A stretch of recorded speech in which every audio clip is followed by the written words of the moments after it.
2024年10月の10日、木曜日ですけれども、今日、東日本不動産流通機構から、2024年9月度の首都圏の中古マンションの市況のデータが発表になりました。今日はですね、それをいつものように、表とグラフでですね、ご説明したいと思います。ちょっとその前にですね、今日はですね、少し場所のですね、ご説明を地図をもとにですね、していきたいと思います。日本の中の、首都圏、の話をしています。首都圏というのは1都3県と言われますけれども、東京都、埼玉県、千葉県、神奈川県ということで、この4つのですね、都県から成り立っています。この中で、さらにですね、この地区に分かれていくわけなんですけれども、東京都は、23区と都下ということで、分かれてまして、23区はさらにですね、5つのエリアに分かれています。都心3区ですね、そして城東地区、城南地区、城西地区、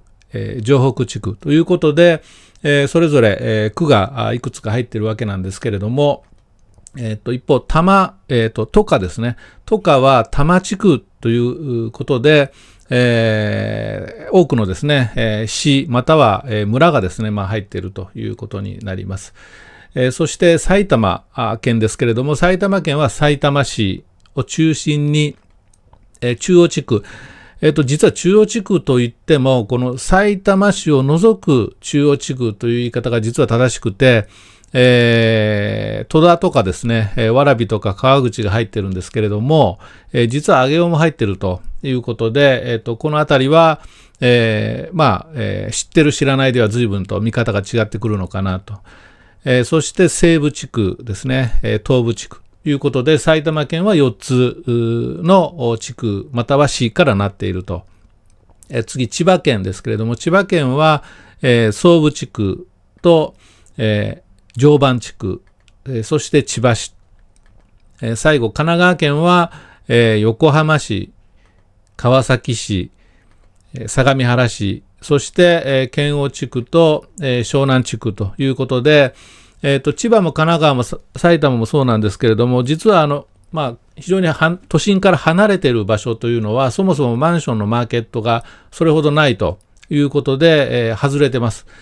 基本的にはマンションがマーケットとしてある場所に絞ってですね、分けているということで、首都圏といっても一部エリアが入っていない地区に含まれていない場所もあるということでご理解いただければと思います。それとせっかく地図を出してますので、この1都3県の一つの特徴ですね。もともとこの関東平野というものがあって、日本は基本的にはもう山から成り立っている列島なんですけれども、一部平野があって、この関東平野というのが非常に広いということですね。ここに大きな、都市、非常にたくさんの人口が入っているということで、世界でも有数な都市ということなんですけれども、この平野があるということはイコール、この河川ですね、のトラブルですね、最近よくゲリラ豪雨とかですね、よく浸水事故というか災害ですね、が起きてますけれども、これをですね、頭に入れておく、必要があるのかなということで、これは河川の氾濫、および高潮のハザードマップを、色付けしているというものです。これが先ほどの1都3県ですから、随分いくつかのエリアでですね、色がついているということは、十分まず理解しておく必要があるのかなということです。はい、それではいつものようにですね、データのご説明に入っていきたいと思います。まず制約件数の前年同月比ですけれども、このようになっています。首都圏が9月マイナス 4.5 ですね。そして東京都がマイナス 12.3、埼玉県がマイナス 4.1 ということです。一方、千葉県はプラス 19.9 ということで大きく増えたということになります。ではちなみにその前の年どうだったのかということですけれども、2023年はですね、このようになっています。首都圏がプラス 6.7、東京都プラス 11.0 ということですから、割とですね、前年高かった分、下がったのかなということなんですけれども、東京都の8月をご覧いただいてもマイナス 6.9 ということで、ここ半年ずっと増えてきたんですけれども、8月、9月で数字を落としていると。特に東京都の落ち込みが激しいということです。8月はですね、上旬にブラックマンデーがありました。そして9月はですね、石破総理のですね、就任、選挙、自民党総裁選で勝ったわけですけれども、経済にとってはですね、果たしてどうなんだろうということで、マーケットも大きく下がったわけなんですけれども、この2つの大きなトピックというのが、ひょっとして、このマーケットの影響を与えているのかなということで、これは後ほど都心3区の地区なんかでも出てくるんですけれども、そのあたりを中心にご覧いただくといいのかなというふうに思います。ちなみに地区別で見た場合、このようになってまして、都心3区がですね、マイナス 21.7 ということで、大きくダウンしています。8月がマイナス 13.9 ですね。城東地区も8月マイナス 16.1 からの9月マイナス 15.8 ということで、このタワーマンションが多くある湾岸エリアですね、これが含まれている都心3区並びに城東地区というものの、落ち込みが非常に激しかったということが、この8、9、特に9月のですね、一つのポイントになっているのかなという気がします。まだこれは、これからですね、秋口、そして冬に入っていく場合に、この数字がどう変化するのかというのももちろん見なきゃいけないんですけれども、直近のデータとしては、このような変化があったということです。埼玉県の中央地区マイナス 24.4 ということですけども、先ほどご覧いただいたそれほどエリア的には広くないので、あまりこのあたりの数字というのは気にしなくていいのかなというふうに思います。千葉は非常に増えてます。神奈川県も、大きく、出込み込みが激しいということですね。はい。前年のデータもですね、ご覧いただくとこのようになっています。はい。次に新規登録件数です。新規登録件数というのは、その月に新しくマーケットに出てきた物件の数ということになります。東京都、埼玉、千葉、神奈川と並んでますけれども、赤枠で囲ったグラフがこの9月ということで、前年と前々年も赤く囲ってますので、このトレンドの変化というものを確認していただきたいんですけども、まず東京都のマーケットが大きくて、その次神奈川県、いうふうに続いていくわけなんですけれども、東京都の棒グラフがですね、それほど右肩上がりで上がっていないのに対して、神奈川県なんかは増えていってるの分かると思いますし、埼玉県もですね、背が低いので分かりにくいんですけれども、トレンドとしては右肩上がりになってます。千葉も同様です。今日の日経新聞の朝刊にも出てましたけれども、郊外の中古マンションがダブついて、価格が下がっていると。一方で都心部というのは上がっているというニュースが出てましたけれども、郊外部に関しては後ほど出てきますけれども、在庫件数がどんどん増えていってるんですが、この新規登録も増えていってるということですね。そして、これは地区別に見たものなんですけれども、これもですね、それぞれの地区のマンションのボリューム感、それとこの1、2年でのトレンドいうものを、見ていただきたいと思うんですけども、例えばこの右上の埼玉県の、右から2番目ですね、割と埼玉県の中ではマンションのボリュームが多い、これ西部地区なんですけれども、この西部地区というのは、私鉄の沿線がずっと郊外に放射状に伸びていって、そこで、例えば90年代後半とか2000年代前半にマンションの供給がたくさんあった場所なんですけれども、それがですね、今になって中古マンションでどんどん出始めてきているという様子がわかると思います。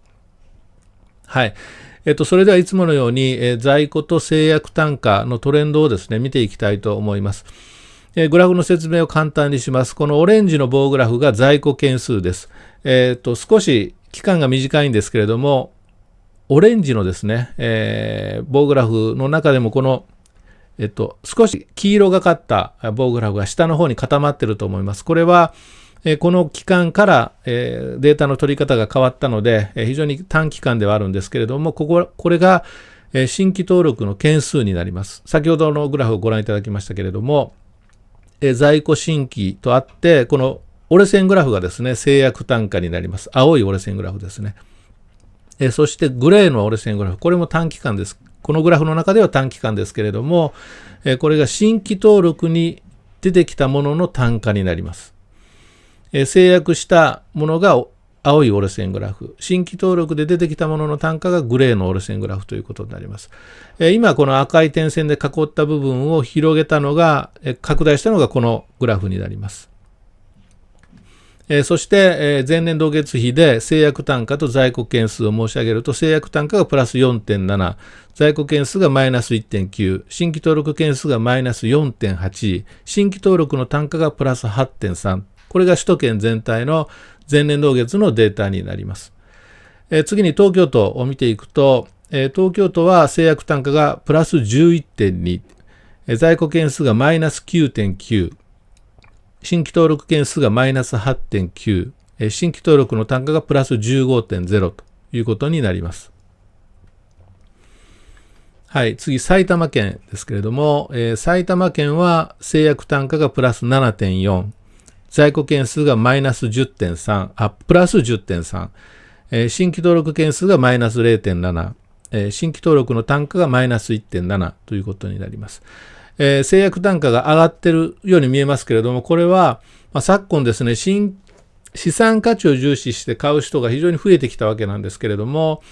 通常資産価値を期待せずに居住性で買う人っていうのはもう長く住むわけですね。例えば10年、20年、30年と住むわけですけれども、資産価値を目当てに買った人っていうのは比較的短期で転売する、売却するというケースもあります。そこで要するに利益を確定させたいということですね。ということで、今、マーケットには、築古の物件ばかりではなくて、例えば築1、2年とかですね、極端な話、そういったものもどんどんマーケットに流れてきてます。そういうものが増えてくると、おのずと平均制約単価っていうのは上がっていくんですね。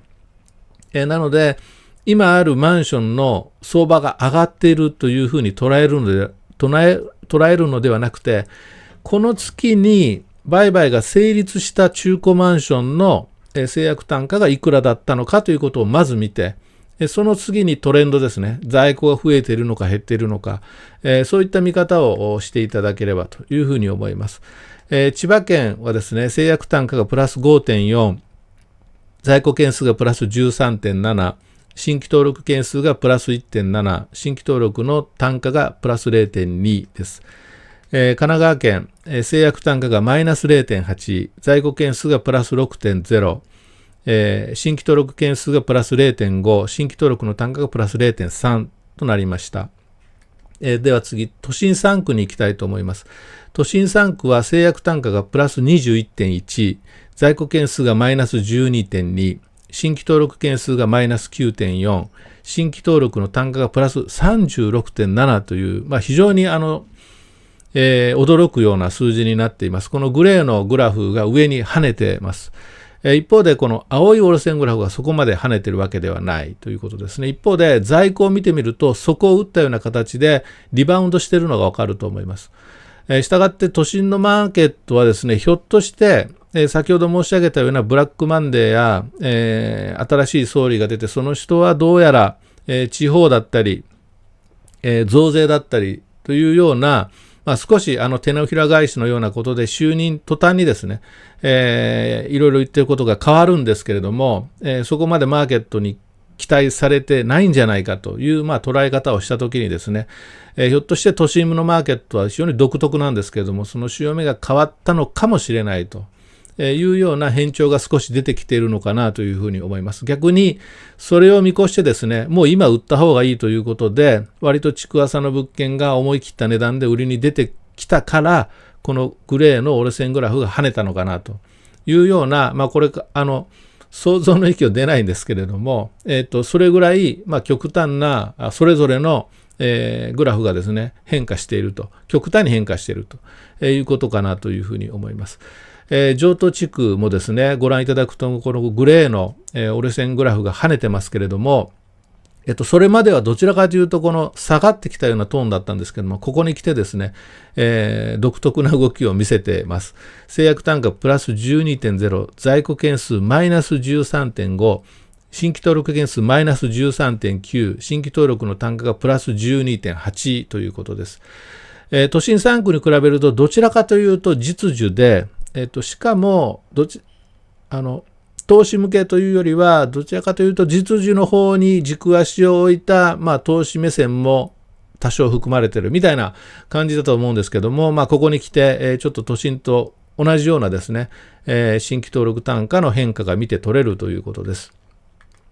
城南地区、制約単価プラス 3.3、在庫件数マイナス 10.1、新規登録件数がマイナス 5.3、新規登録単価がプラス 9.1、城西地区、制約単価プラス 16.0、在庫件数マイナス 11.9、新規登録件数マイナス 8.3、新規登録単価プラス 20.2、城北地区、制約単価プラス 13.4、在庫件数マイナス 17.3、新規登録件数マイナス 17.5、新規登録単価プラス 7.7 です。多摩地区は制約単価プラス 7.4、在庫件数プラス 10.1、新規登録件数プラス 5.7、新規登録単価マイナス 7.3、埼玉県さいたま市ですね、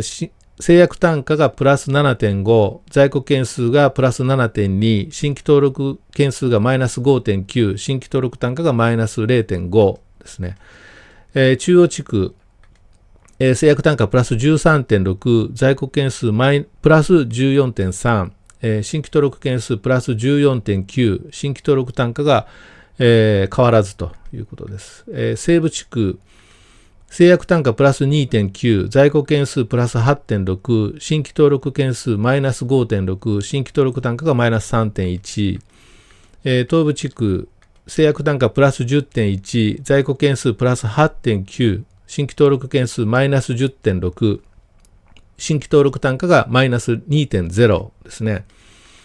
千葉県行きまして、総部地区、制約単価がプラス 6.1、在庫件数がプラス 7.7、新規登録件数がマイナス 0.5、新規登録単価がマイナス 0.7、常磐地区、新規登録単価がプラス 15.4、在庫件数がプラス 19.8、新規登録件数がプラス 1.8、新規登録単価がマイナス 3.8、千葉市、制約単価プラス 5.5、在庫件数プラス 18.4、新規登録件数がプラス 7.7、新規登録の単価がプラス 7.8 です。次、神奈川県に行って、横浜市ですね、制約単価マイナス 0.5、在庫件数がプラス 2.4、新規登録件数がマイナス 0.8、新規登録単価がプラス 1.8、川崎市、制約単価がマイナス 0.1、在庫件数マイナス 0.1、新規登録件数プラス 1.0、新規登録単価プラス 1.2、相模原市、制約単価プラス 2.9、在庫件数プラス 14.8、新規登録件数マイナス 1.5、新規登録単価プラス 0.8、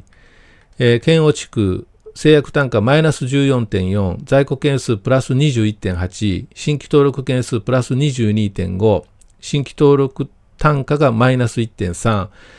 湘南地区、制約単価がプラス 11.2、在庫件数がプラス 16.3、新規登録件数がマイナス 2.7、新規登録単価がマイナス 4.3 ということです。制約単価の前年同月比と前月比、これ1都3県、首都圏を見たものです。神奈川県が前年同月比でマイナス 0.8、前月比で見ても神奈川県がマイナス 3.6 ですね。地区別で前年同月比を見たときに、横浜市、川崎市、県央地区ということで、神奈川県の3つの地区が、下げました。前月比で見たときにも神奈川県同じく3つの地区と、あと埼玉県の西部地区と東部地区が下げてます。あと城東地区も下げてますね。はい。極端にですね、新規登録単価が高かったりしてきているわけなんですけれども、これは、新築マンションのですね、減少というものも、ある程度関係しているのかもしれないということですね。あと築年数ですね。やっぱり直近上がっているのがわかると思います。一番下の青いのが都心部ですね。都心部は実は築年数が一番浅いんですね。首都圏の中で取引されている物件の中でですね。一般的、普通に考えても高いんですけれども、築年数分さらに高くなっているという、これもですね、考慮していただければと思います。はい、次、オフィス市場ですけども、オフィスは空室率が下がって、平均賃料上がってきているということなんですけども、先月お話ししましたように、フリーレントは増えています。増えていて、フリーレントの月数も増えているので、この平均賃料と空室率というのは、ここまで、このデータそのままですね、理解する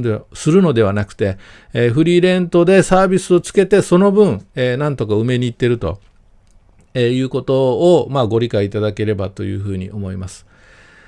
はい、告知ですけども、ライブをやってます。物件探しライブということで、次は10月の19日、11時ですね、を予定してます。この物件どうでしょうかというやり取りをですね、してますけれども、ぜひご興味のある方は、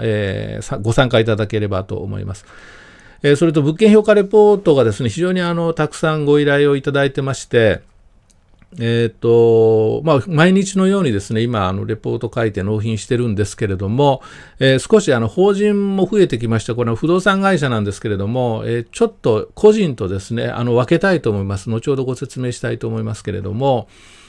もともとはですね、この物件買っていいのかということで始めたサービスです。物件のプロフィール、購入目的と背景、不安な点、というものを、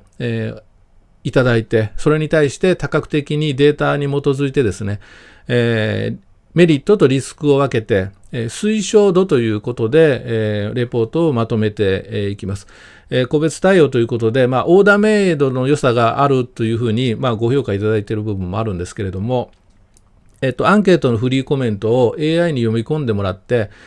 このサービスの特徴5つにまとめてくださいといったものを記事にしてノートに無料で貼ってますんで、ご興味のある方はご覧いただきたいと思うんですけども、その5つというのは、客観的かつ多角的だと、評価がですね、で個別対応と納得感があると。数値やデータに基づく分析ということで、数値やデータ当たりますけど、このデータというのは画像ですね、公的なサイトから、参考にして、それを借用したものをですね、画像データを貼り付ける、いくつか貼り付けてるんですけれども、そして購入判断の明確さということです。そして安心感と将来の見通しということで、将来この物件を買った時にですね、どういうリスクがあるのかというところを、居住性も含めてまとめたりしています。はい、アンケートの、グラフもですね、この先ほどの記事につけてますので、基本的にはですね、その物件の推奨度なんですけども、中に書いているコメントはですね、これからまた違う物件を探す時の参考になりますかというところを、重視しながらですね、書き込んでいますので、また、こちらもですね、ご興味のある方はご覧いただければと思います。そして先ほど言いましたように、法人のですね、依頼が、非常に増えてきたので、ちょっと個人と分けて入り口をですね、料金も少し分けさせていただいて、メニューをですね、やりたいと思いますので、まずは、法人の場合はですね、目的が全然違うと思いますので、それをですね、クリアにしていただいて、ご発注いただければなというふうに思います。ノートの記事も、人気記事ベスト3というものであったり、あと今価格に対して非常に妥当性を知りたいという方が多いと思いますので、価格の捉え方というこの2つをですね、いくつかの記事をまとめてマガジンの形式で、販売しておりますので、こちらもご興味のある方はご覧いただければと思います。ということで今日はですね、2024年9月度の中古マンションの市況について解説をしました。ということで、今日の動画は以上です。